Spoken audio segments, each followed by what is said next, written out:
Welcome to This Explainer. Today, we're diving into what I think is absolutely one of the most monumental shifts in human history. We're talking about the exact moment where modern technology is literally learning to translate human thought directly into text. It's pretty wild, but we are officially moving out of science fiction and straight into engineering reality. So let's just jump right in. I want you to imagine a world where the boundary between your biological intent and a digital action just completely vanishes. Imagine you don't need a keyboard, you don't need a mouse, you don't even need your voice to communicate a complex idea to a computer. Now, this isn't just about typing faster. It's about fundamentally redefining how you and I interact with the entire digital world. To understand how this whole thing is even possible, we really have to start with the human brain. Your brain contains about 86 billion firing neurons. That is 86 billion with a B.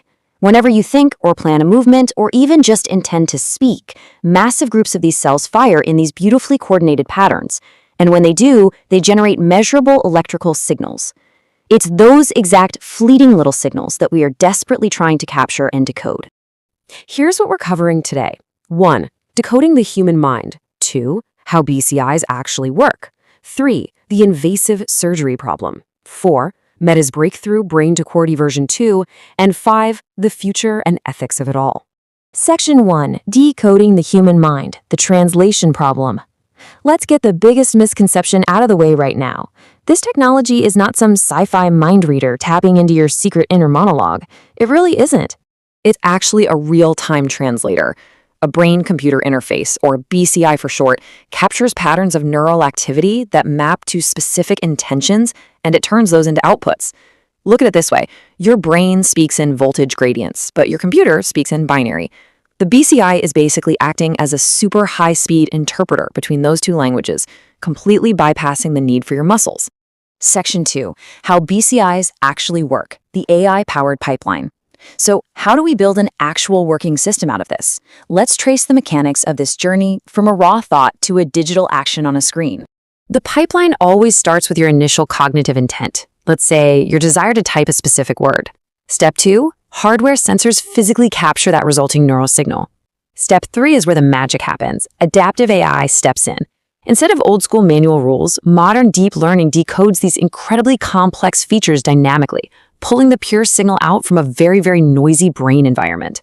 And finally, step 4, the device executes the command. Get this, in optimized clinical systems today, this entire 4-step process happens in under 50 milliseconds. It is practically instantaneous.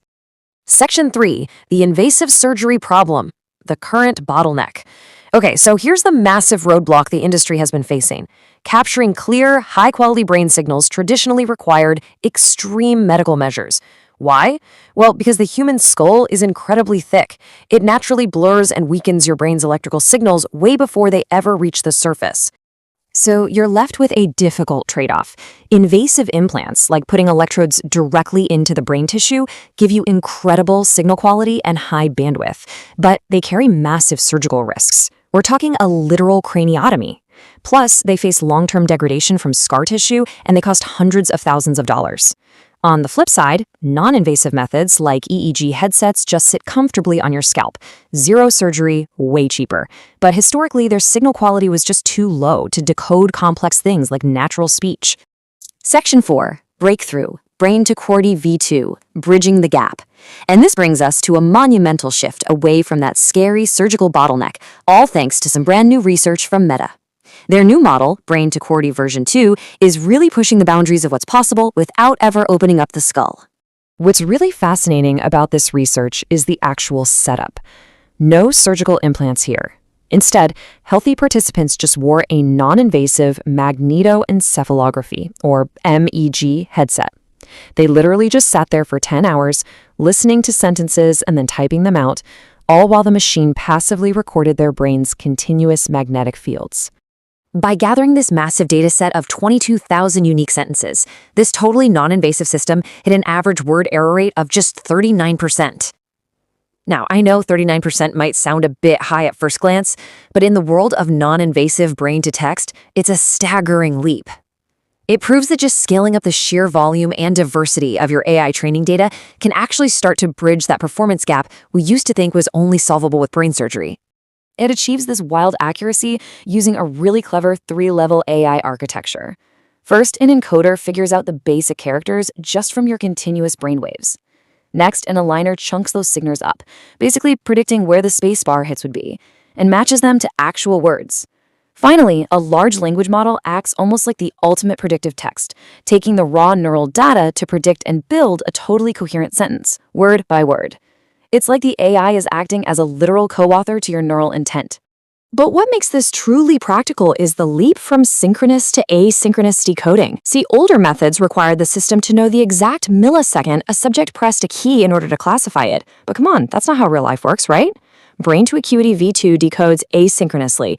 It pulls from continuous, flowing brainwaves. By removing the need for strict timing, real-world, real-time application is suddenly truly on the table. And the results? They're incredibly promising. For the best subject in the entire study, the system perfectly decoded 28% of their natural sentences. 0 word edits required. Perfect. Nearly half of their sentences were decoded with at most 1 single word error. The AI's output is fluent, well-formed English, absolutely proving we can pull deep semantic meaning directly from non-invasive sensors. Section 5. The Future and Ethics, Horizons and Implications. With non-invasive AI technology scaling this rapidly, we have to look at the overarching future implications here. Honestly, the horizon is rushing toward us a lot faster than most people realize. We're looking at a future that points toward a literal neural internet, where human brains and digital systems communicate seamlessly. We're already seeing massive government interest. For example, the DARPA N3 program is specifically tasked with creating non-surgical interfaces for able-bodied military operators, giving them the ability to control drones or manage cyber defenses literally at the speed of thought. Ultimately, we're moving toward deep cognitive partnerships, where AI doesn't just read your mind, it actively supports and augments your working memory in real time. But taking an impartial look at these advancements reveals some pretty massive ethical stakes. Think about it. If an AI model predicts and completes your sentence from a brain scan before you even finish thinking it, we have to define who actually authored that thought, you or the machine. We have to figure out who legally owns this incredibly intimate biological data, and more importantly, how we protect a user's basic mental integrity from hacking or corporate exploitation. So I want to leave you with this final, provocative thought to chew on. As this powerful technology scales up and shows us a future of completely seamless neural integration, how in the world will we protect the ultimate private sanctuary, our own minds? When the machine can perfectly read your intent, where exactly does the computer end and where do you begin? Thank you so much for exploring the future with us today in this explainer.